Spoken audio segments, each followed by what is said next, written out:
오늘 2024년 12월 18일입니다. 새벽기도회 마태복음 26장 57절에서 75절까지의 말씀으로 침묵이라는 제목으로 잠시 은혜를 나누겠습니다. 어제 새벽에는 예수님 잡혀가셨습니다. 가룟 유다가 유대인 군인들을 데려왔습니다. 화해의 입맞춤, 사랑의 입맞춤, 그렇게 이들에게는 입맞춤이 되는데 유다는 배신의 입맞춤으로 선생님을 팔아 넘겼습니다. 베드로가 칼을 들어 예수님을 막으려 했지만 예수님 베드로에게 칼을 가지는 자는 다 칼로 망하느니라 하며 집어넣으라 했습니다. 우리가 무엇을 의지하는지, 우리의 방법, 우리의 혈기, 우리의 생각, 그것들로 하나님의 일들을 진행하면 안 됩니다. 그것으로 시작하면 그것으로 망한다. 예수님의 가르침이지요. 그렇게 예수님이 군인들에 의해 잡혀가십니다. 예수님이 가르치고 말씀하신 대로 그대로 잡혀가시지요. 예수님은 하나님이십니다. 태초에 하나님께서 말씀으로 온 세상을 만드신 것처럼 지금 이 마지막 잡혀가시는 때에도 예수님 말씀대로 되었습니다. 또한 말씀대로 모든 제자들이 다 예수님을 버리고 도망쳤습니다. 오늘 본문은 크게 두 단락으로 나뉩니다. 하나는 지금 예수님이 대제사장 가야바에게로 끌려가지요. 그곳에 서기관과 장로들이 모여 있습니다. 그곳에서 재판을 받는 장면이 이제 첫 번째 단락으로 이루어집니다. 그런데 나오는 모든 내용들이 다 불법입니다. 불법. 그 부분을 잠시 나누고요. 두 번째는 베드로가 예수님을 따라가다가 세 번 부인하는 장면 마지막으로 나옵니다. 한번 나눠보겠습니다. 먼저는 첫 번째입니다. 대제사장의 집들에서 있었던 일이지요. 예수님은 기도하고 있었습니다. 제자들은 잠자고 있었지요. 한밤중에 유다와 군인들이 와서 예수님을 잡아간 것입니다. 이 한밤중에 잡혀가는 것, 그리고 한밤중에 지금 이곳에서 재판을 받는 것, 이 모든 것이 다 불법입니다. 유대법에 따르면 재판은 주간에만, 낮에만 진행되어야 했습니다. 그러나 지금 예수님의 재판은 한밤중입니다. 또 그들은 모여서 거짓 증거들을 찾고 있습니다. 여기에서 증거로 채택이 되려면 두세 사람의 증언이 완전히 일치해야지 그것이 증거로 채택이 됩니다. 신명기 19장 15절 말씀에 사람의 모든 악에 관하여나 죄에 관하여는 한 증인으로만 정할 것이 아니요 두 증인의 입으로나 세 증인의 입으로 그 사건을 확증할 것이며 했습니다. 곧 예수님을 고소할 여러 내용 중에 2명 이상의 일치된 증언이 있어야 하는데 지금 이들 가운데는 없었습니다. 다 제각각의 말들이 달랐다라는 것이지요. 예수님은 그 거짓 증거 가운데에서 고소를 당한 것입니다. 그리고 63절 말씀에 보면 예수님은 이 모든 거짓 고소에 침묵으로 일관하셨지요. 그럼에도 그들은 계속해서 재판을 진행했습니다. 이것이 불법이라는 거예요. 당시에 고소된 피고인은 변호권을 보장받았습니다. 그런데 예수님은 지금 침묵하고 있죠. 묵비권을 행사하고 있습니다. 자신을 변호할 수 있는 충분한 시간과 기회가 보장되었어야 합니다. 그러나 그러지 않죠. 지금도 마찬가지입니다. 아무리 우리가 잡혀가더라도 지금도 어떤 원칙이 있느냐? 무죄 추정의 원칙. 우리 모두가 다 잡혀가더라도 우리는 무죄라는 어떤 기반 하에 우리가 죄를 지었다라는 증거들을 찾아내야지 그들이 우리를 잡아간 사람들이 증명을 해야 우리의 죄가 고소가 되어지는 것인데 지금 예수님은 거짓 고소에 대해서 한마디도 하지 않고 있습니다. 그렇다면 그들은 기다려 주어야 하고 변호사가 선임이 되거나 예수님이 변호하거나 할 수 있는 충분한 시간과 기회를 주었어야 합니다. 그러나 그들은 그러지 않았지요. 그리고 그들을 예수님을 향해서 사형이라고 선고를 합니다. 그들이 예수님은 이렇게 이제 억울한 재판을 받았습니다. 모든 것이 다 불법이었습니다. 더 나아가서 65절에서 68절까지는 예수님이 모욕을 당하고 계십니다. 얼굴에 침뱉음을 당하고 손바닥으로 주먹으로 얼굴을 맞습니다. 예수님의 십자가형이 이미 선고가 되고 확증이 나고 십자가형이 진행되고 있다라는 거예요. 이때 당시 십자가형은 매우 수치스럽게 십자가로 올라갔다라는 거예요. 그러니까 예수님이 뺨 맞고 주먹으로 맞고 조롱을 당하는 것이 이미 십자가형이 진행되고 있다라는 것입니다. 이 모든 것이 지금 다 불법으로 시작해서 불법으로 진행되고 있는 것이에요. 중요한 것은 이 유대인들이 지금 사형을 선고해서 십자가형이 진행이 되잖아요. 유대인들은 로마의 통치 아래에 있기 때문에 사형을 판결할 권한 자체가 이들에게는 없었습니다. 그럼에도 불구하고 지금 이미 진행이 되고 있는 예수님의 변호나 지금 침묵 가운데 전혀 변호권을 보장받지 못했다라는 것입니다.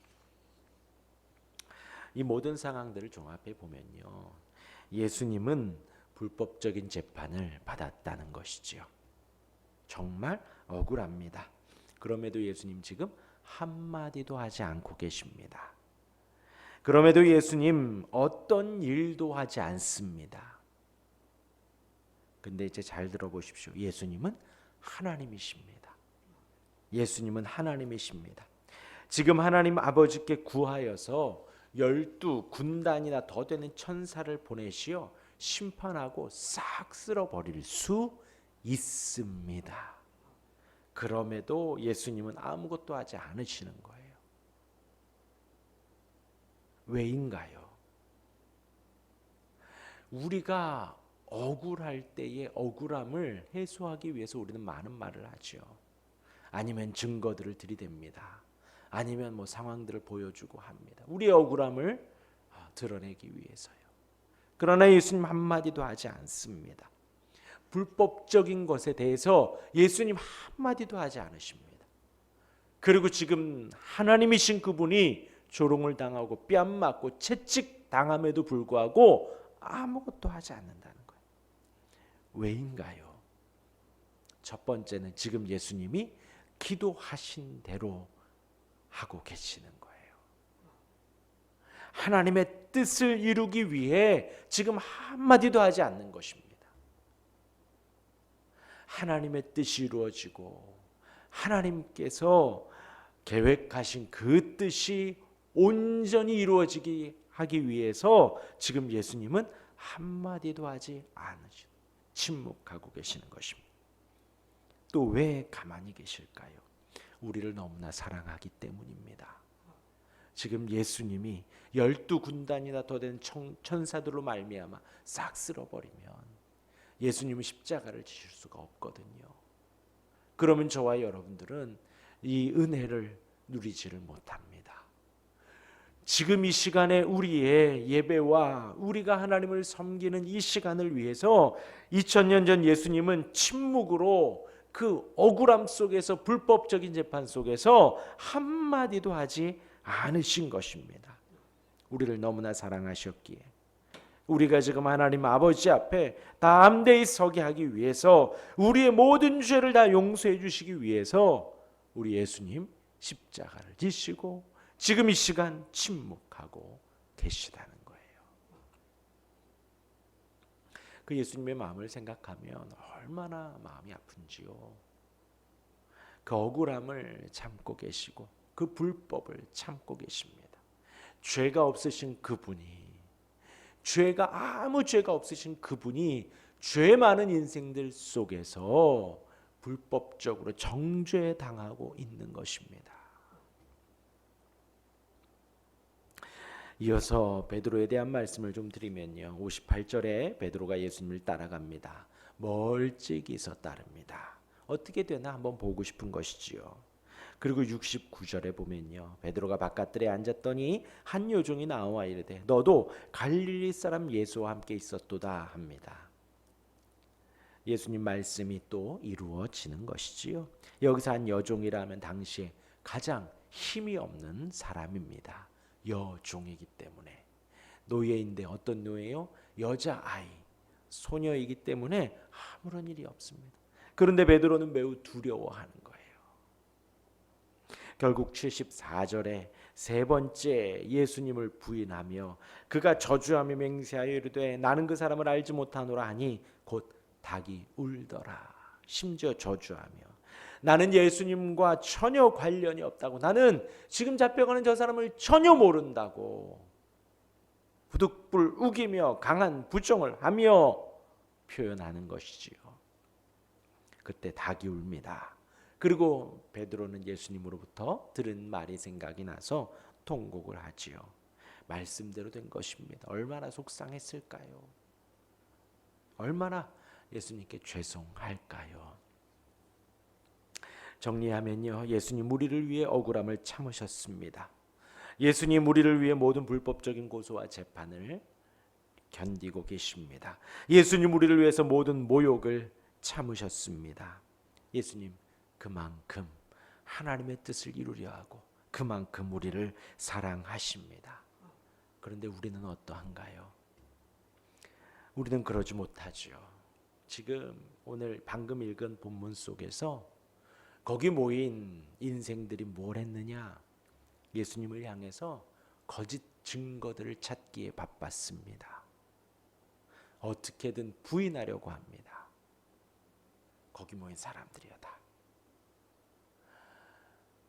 우리가 얼마나 악한지 예수님을 믿고 교회를 다니고요. 우리가 신앙생활을 하는 데 있어서 우리가 말씀과 기도로 거룩하여지고 지금 이렇게 기도하며 지금 예수님의 하나님의 뜻을 이루며 살아가는 데에 있어서 때로는 우리가 침묵해야 하고 우리가 다른 사람을 도우며 살아가고 이 세상에서 거룩히 구별되어 살아가야 하지요. 여러 가지 우리가 성화와 선행에 대해서 하나님의 뜻에 대해서 설교를 듣고 신앙생활을 해갑니다. 그러면서 우리 마음 안에 그러지 못하는 상황 속에서 우리는 항상 거짓 증거들을 찾아내요. 나는 이래서 못하고 저래서 못하고 불법적인 것들을 우리가 못하고 있으면서 나의 게으름과 나의 연약함을 고하는 것이 아니라 다른 사람 핑계만을 대려고 어떻게든 찾아내려 합니다. 지금 죄 없는 예수님이 불법적으로 끌려와 그곳에 모인 사람들이 왕왕왕왕 이 사람을 내가 어디서 봤다, 이랬대더라 저랬대더라, 요즘 말로 하는 카더라 통신만 있으면서 예수님에 대한 진실은 한마디도 하지 않고요. 예수님이 뭐라며 살았게요? 3년 동안 홀로 기도하며 또한 말씀을 가르치며 어디를 가든 말씀을 가르쳤지요. 어디를 가든 병을 고쳐주시고요. 어디를 가든 그 사람들을 돕고 일으켜주고 세우고 살리고 하는 사역을 하셨지. 그런데 지금 모인 이들은 뭔가에 쉬었는지 거짓 증거들만 찾으려 하고 예수님을 고소하려는, 부인하려는, 모른다라고 자꾸 손살에 치려는 그 마음들로만 가득 차 있다라는 거예요. 지금 이 대제사장 종교 지도자들 거기 모인 이들이 우리와 비슷합니다. 우리 또한도 그 자리에서 같이 손가락질하며 야유했을 수도 있습니다. 지금 베드로의 모습은 어떠한가요? 베드로도 마찬가지죠. 베드로의 모습도요.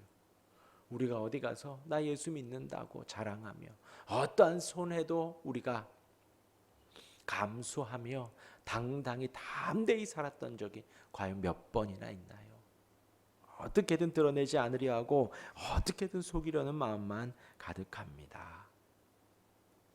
지금 이 모습들을 보며 침묵하시며 우리를 사랑하신 예수님을 묵상하고 또 그에 반하여 지금 예수님을 거짓 고소하려는 그들의 모습, 우리의 모습임을 한번 돌아보며 우리 또한도 그러지 않기를 우리의 온 마음을 다하여 정직하게 항상 주 앞에 나아가고 주 앞에 우리의 모습을 있는 그대로 고백하며 하나님 앞에 신앙생활해 가는 우리가 되기를 주님의 이름으로 축원합니다. 아멘. 기도하겠습니다.